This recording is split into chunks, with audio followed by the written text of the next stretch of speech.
পৰা আশীৰ্বাদ বিচাৰি পেলাই আৰু আজি বিশাল আমাৰ জনসমৰ্থনে প্ৰমাণ কৰে যে অহা নিৰ্বাচনত তেওঁ জয়টো নিশ্চিত। আচ্ছা, শিলচৰত দেখা গৈছে তৃণমূল কংগ্ৰেছৰ প্ৰাৰ্থীয়ে যথেষ্ট ভোট লাভ কৰিব বুলি দাবী কৰা হৈছে, এইটোলৈ কি ক'ব? কংগ্ৰেছৰ কাৰণে কিবা অসুবিধাৰ হ'ব নেকি? কংগ্ৰেছে নিজৰ সময় ইয়াত ব্যৰ্থ কৰি আছে, তেওঁলোকে বেংগলত বেছি জোৰ দিয়াটো অনিবাৰ্য। আচ্ছা, যোৱা যি ফাৰ্ষ্ট ফেজৰ ইলেকশ্যন লৈ কি ক'ব? মুখ্যমন্ত্ৰীয়ে দাবী কৰিছে 5খন আসনে তেওঁলোকে পাব বুলি দাবী কৰিছে। আমাৰ তেওঁলোকৰ দাবীত তেওঁলোকে দাবী কৰি থাকক, ৰাইজৰ আশীৰ্বাদ আমাৰ লগত আছে, ৰাইজৰ আজি সমৰ্থন আমাৰ লগত আছে। ৰাইজে এতিয়া বিজেপি দলৰ সাম্প্ৰদায়িক ৰাজনীতিৰ পৰা আমনি পাইছে, বিজেপি দলৰ অহংকাৰৰ পৰা মুক্তি বিচাৰে, বিজেপি দলৰ অত্যাচাৰৰ পৰা মুক্তি বিচাৰে। এইবাৰ নিৰ্বাচন এটা গুৰুত্বপূৰ্ণ নিৰ্বাচন, গণতন্ত্ৰ ৰক্ষা কৰা নিৰ্বাচন, বাক স্বাধীনতা ৰক্ষা কৰা নিৰ্বাচন। এইবাৰ নিৰ্বাচনটো আমি সংবিধানৰ ভিতৰত যে আমাৰ SC মানুহবোৰ যে ৰিজাৰ্ভেশ্যন পাই থাকিব, সেয়ালৈ এটা ডাঙৰ সংকট। বিজেপি আহিলে তেওঁলোকে SC মানুহ ৰিজাৰ্ভেশ্যন উঠাই দিব, আৰু সেইকাৰণে আজি আমি SC মানুহ ৰিজাৰ্ভেশ্যন সংৰক্ষণ কৰিবলৈ আজি আমি এই নিৰ্বাচনী যুঁজত নামিছোঁ। 14খন আসনত কিমান আসন পাব কংগ্ৰেছে? আমাৰ দিনে দিনে আমাৰ আসন বাঢ়ি গৈ আছে। গুৰুত্বপূৰ্ণ নিৰ্বাচন, আজি কিমান আমি ব্যৱধানৰ যিখিনিটো কথা গুৰুত্বপূৰ্ণ নহয়। আমি সংবিধানৰ ভিতৰত যে আমাৰ SC মানুহৰ কাৰণে ৰিজাৰ্ভেশ্যন আমি বচাব পাৰোঁ, সেইটো বেছি গুৰুত্বপূৰ্ণ।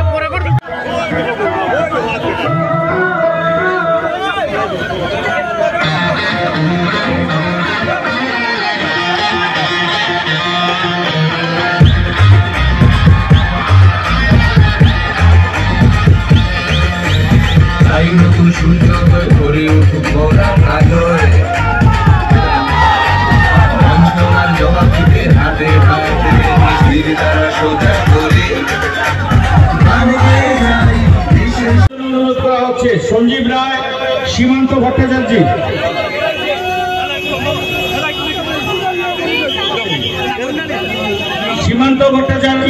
সঞ্জীব রায়,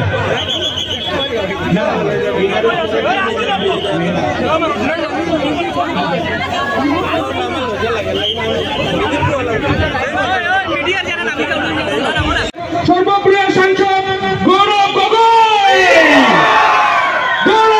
জিন্দাবাদ, সূর্য সরকার জিন্দাবাদ, গৌরব গগৈ জিন্দাবাদ, সূর্য সরকার জিন্দাবাদ।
সূর্যকান্ত সরকার মধ্যে